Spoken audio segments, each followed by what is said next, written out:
Mais qui est William Shakespeare? C'est tout simplement l'un des plus grands dramaturges que l'histoire ait pu connaître.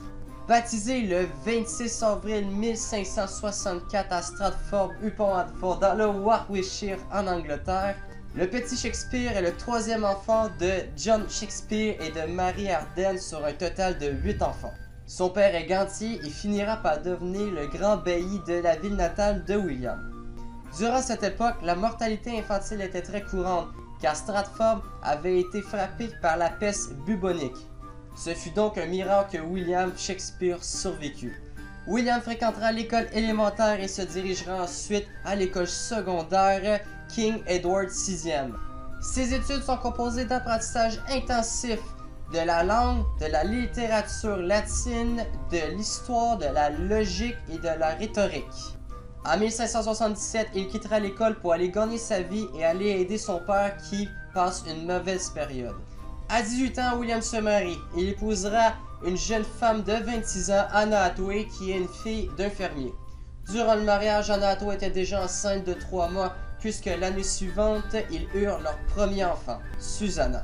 En 1585, c'est la naissance des deux jumeaux, Hamnet et Judith. Par malheur, le petit Hamnet, seul fils de William Shakespeare, décéda le 11 août 1596. Beaucoup disent que la mort de son fils a inspiré le grand dramaturge pour son œuvre Hamlet. Pendant ce temps, on perd la trace totale de William Shakespeare, aucune nouvelle de lui. Nous savons seulement qu'il a quitté sa ville pour aller à Londres. On appelle cette période les années perdues. Beaucoup de légendes vont se former sur lui, mais rien n'est officiel.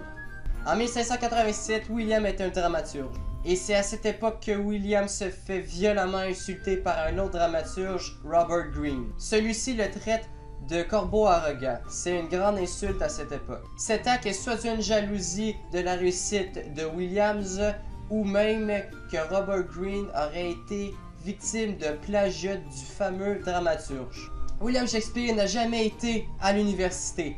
Il n'a donc jamais écrit d'œuvre de façon académique. Et c'est pour ces raisons qu'il lui permit à William de révolutionner l'art du théâtre. En 1594, il est engagé en tant que comédien et dramaturge dans un théâtre, dans la troupe de James Burbage.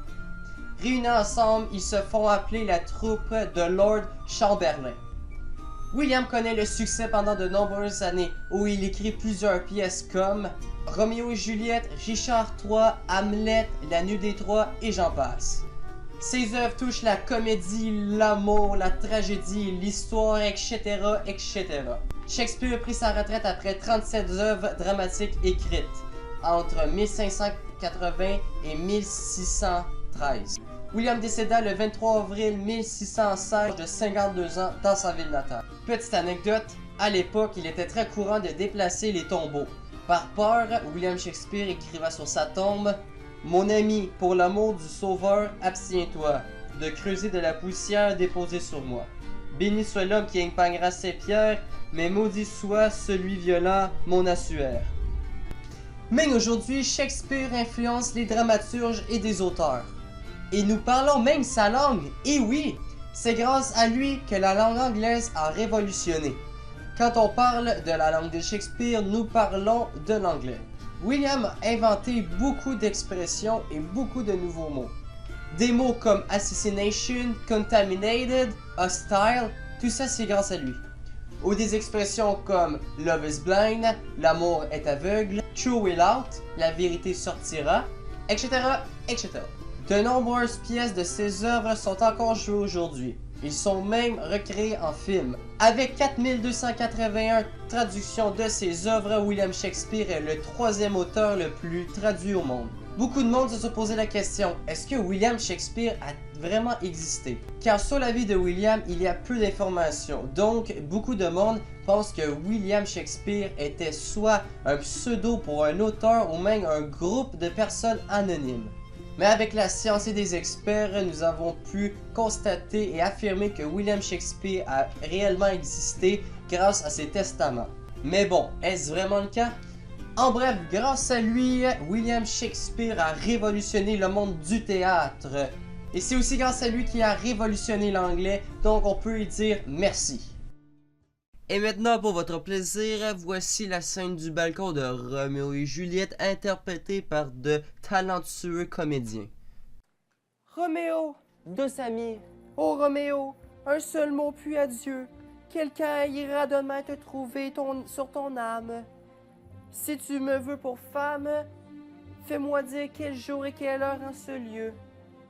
Sous le regard de Dieu, notre union sera bénie. Alors, ô Seigneur, sois mon unique loi. Je te livre ma vie entière et je renie tout ce qui n'est pas toi.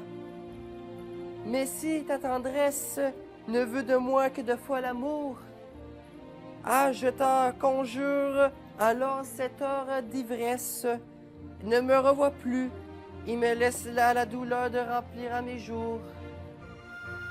ah, je te le dis, je t'adore. Dissipe ma nuit, sois l'aurore. Où va mon cœur, où vont mes yeux? Dispose en reine, dispose de ma vie. Verse à mon âme ensouvie toute la lumière des cieux. Juliette! Oh, on m'appelle. Déjà? Pars, je tremble, je ne veux pas qu'on nous voit ensemble. Juliette! Je viens, Écoute-moi. plus bas. Non, non, non, on ne t'appelle pas. Non, parle plus bas, je ne veux pas qu'on nous entende. Ah, ne fuis pas encore. Laisse ma main s'enrouler dans la tienne. Ah non, j'ai peur que nous surprendre.